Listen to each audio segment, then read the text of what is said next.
Intelligence by itself doesn't guarantee real understanding. You can train your mind with lots of theories, but true understanding arises only when thought and feeling flow in perfect harmony, like two notes forming a single melody. A highly trained intellect might be brilliant, but it can still lack genuine insight. Real understanding needs both clear reasoning and a warm, receptive heart, working together in a steady, balanced way. Modern education often pushes the intellect with endless theories about life, yet forgets the importance of emotional harmony. This leads to cleverness that dodges everyday struggles, leaving us satisfied with any explanation offered by scientists or philosophers. We get plenty of reasons to calm the thinking mind, but deep understanding asks for more. It demands harmony of mind and spirit.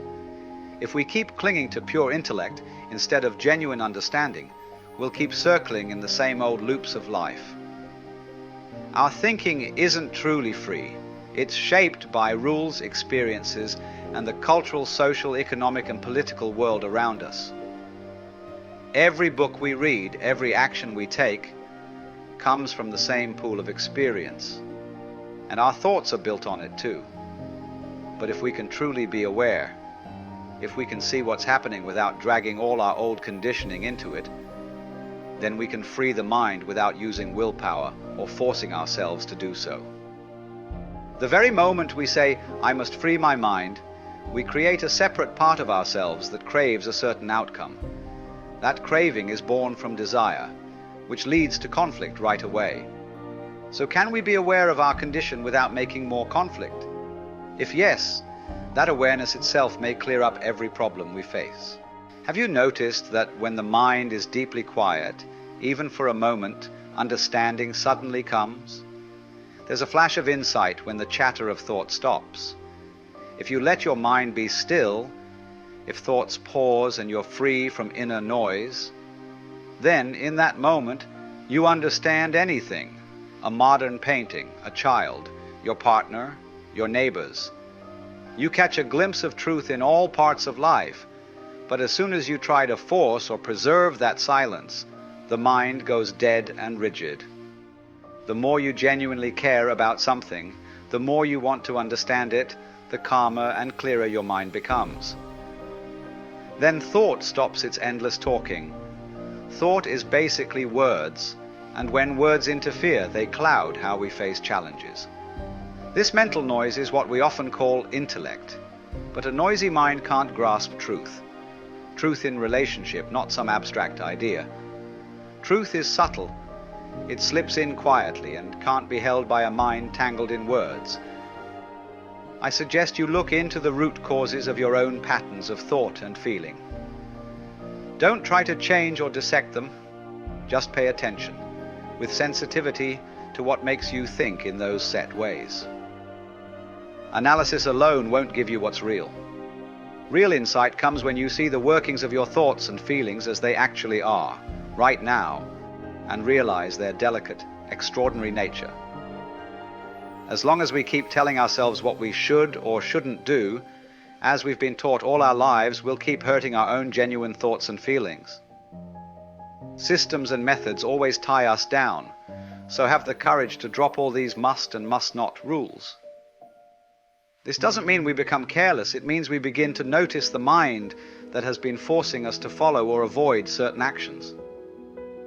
Then, like a flower blossoming at dawn, understanding appears, stays with us, and moves alongside us. To free the mind from all its chains, you have to see the whole of it without letting thought interfere. This isn't as difficult as it sounds. Try it and see. Have you ever looked at something without instantly thinking about it? Have you ever truly listened or watched without your usual reactions taking over? You might say that's impossible, and in saying so, you lock yourself inside thought.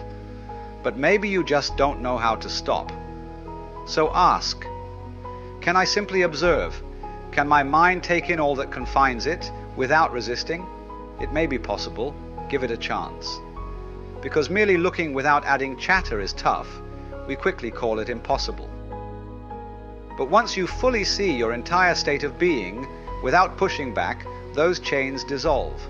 In that moment, you're truly free from the grip of the me. Ignorance is the lack of understanding of how this me operates. You can't wipe out ignorance with quick fixes or surface-level reforms. It can only be undone through continuous awareness of how me behaves and reacts in every relationship. We need to see that we are not shaped by our environment. We are our environment. We're not something separate from it. Our thoughts and reactions are molded by the values society has placed on us. We don't realize that we are the environment because we have so many different parts within us, all revolving around the central me, or ego. The ego is made of varied desires taking different forms. From these desires springs the central figure, the one who thinks, the personal will, the sense of mine. And that's where we split ourselves off. Me versus not me. Me versus society. This division creates conflict, inside and out. Seeing this entire process, both the conscious and the hidden layers, is meditation. Through this seeing, the ego and all its wants and conflicts get transformed. Self-awareness is essential if we want to break free from the influences and values that have become the ego's home. Only then can we open to real creativity, truth, or what you might call God. Public opinion and tradition shape our thoughts and feelings from birth. These influences sink deeply into us, forming the basis of our conscious and unconscious lives. We learn to conform early on through education and society's demands. The urge to imitate runs strong in us, both in surface manners and deeper habits. So it's hard to have truly independent thoughts or feelings. When the mind follows tradition, it can never discover anything genuinely new. Imitation turns us into small cogs in a tough social machine. Our own thinking matters more than what others expect us to think. But in obeying tradition, we soon become mere copies of what we imagine we should be. This imitation leads to fear, and fear kills our creative spark. It dulls our hearts and minds so we no longer sense the fullness of life. We become numb to our own pain, to the beauty of a bird in flight, to a friendly smile, and even to the struggles of others. Having knowledge doesn't mean you have wisdom. You can't buy wisdom like a product in a store, and you can't gain it simply by studying or following strict discipline. It's not found in books or captured by memory. Wisdom grows hand in hand with letting go of me. An open mind is more important than academic success, and we become open not by stuffing ourselves with facts, but by being aware of our own thoughts and feelings, by watching ourselves and the influences around us, by truly listening to others, and by paying attention to both the powerful and the humble, the wealthy and the poor. Wisdom doesn't arise out of fear or oppression. It comes from seeing and understanding our everyday relationships. It's much more than mere intellect, it's the blending of reason and love. But we only discover it when we know ourselves thoroughly, when we see how we've been shaped and what we do about it, both collectively and personally. Only when we become fully aware of the ego's hopes and fears, its contradictory desires, can we move beyond it. And only love and right thinking can spark a genuine revolution within ourselves. A shift in the deepest layers of our being that truly transforms our world. Thanks to automation, robotics, artificial intelligence, and so on, people now have more free time than ever. We use this leisure in one of three ways: for entertainment, for negative interactions with others, or by shutting ourselves away in our own shells. Meanwhile, technology sends us to the moon but still can't solve humanity's basic troubles. Spending this free time on faith or religious ritual doesn't really help either. Going to services, believing in dogma, reading holy books, they can become just another way to keep our minds busy. Some people dive deep into questioning everything we've valued for ages, hoping to discover something richer than mere mental constructs. Others join movements that rise up against the status quo, or they use drugs, or they reject any shared effort. But all these are still attempts at escape in one form or another. As for me, I don't rely on any form of stimulation, whether it's listening to a speaker, drinking, sex, drugs, or getting swept up in a crowd. Even the most subtle kind of mental excitement can dull us if we depend on it, because it makes our minds sluggish and addicted. All our struggles and ambitions are so small, so ordinary, that we long to connect ourselves to something bigger, maybe God, maybe status, or politics, or a perfect society. And if not that, we bury ourselves in physical comforts. We chase illusions that promise to relieve us of our burdens, meditation rituals by a river, spiritual ceremonies, or mental escapes of one sort or another. When we're young, we may not notice our pettiness, but as we grow older, we see our ambitions for what they are, shallow, painful, and full of conflict. We get tired of ourselves, so we try to forget who we are. The wealthy might forget themselves in clubs, fancy amusements, cars, or holidays. The clever type pours energy into research or invention. The naive person hands control over to gurus who promise to tell them what to do. Ambitious people lose themselves in big plans. In our own way, we're all looking for something grand to attach ourselves to, something that lets us escape from ourselves. Most forms of escaping are really our way of defending ourselves. We can look at what is actually here and do something about it, but instead, we usually run away. The more we run, the duller and more confused we become, and the more we fall under the power of our own emotions and anxieties.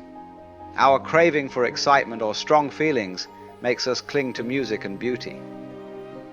Holding on to these outer forms shows how empty our lives can be inside.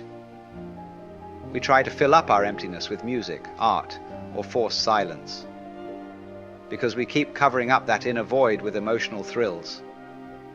We become afraid of facing things as they really are, afraid of what we are, deep down. Feelings have a clear beginning and end. They can be repeated. But real experience, true living, is outside of time. It's not just a cycle of repeating the same old highs and lows. We often reject genuine experience by chasing emotions. Emotions are limited and personal. They can create conflict and suffering. But a deeper experience isn't trapped in the same old patterns. It's fresh and transformative.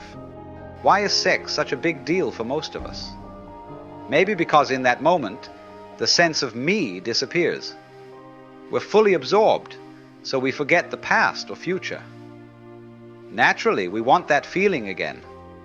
Soon, it becomes essential in our lives, because it offers pure joy for a brief time, free from the usual conflicts of me.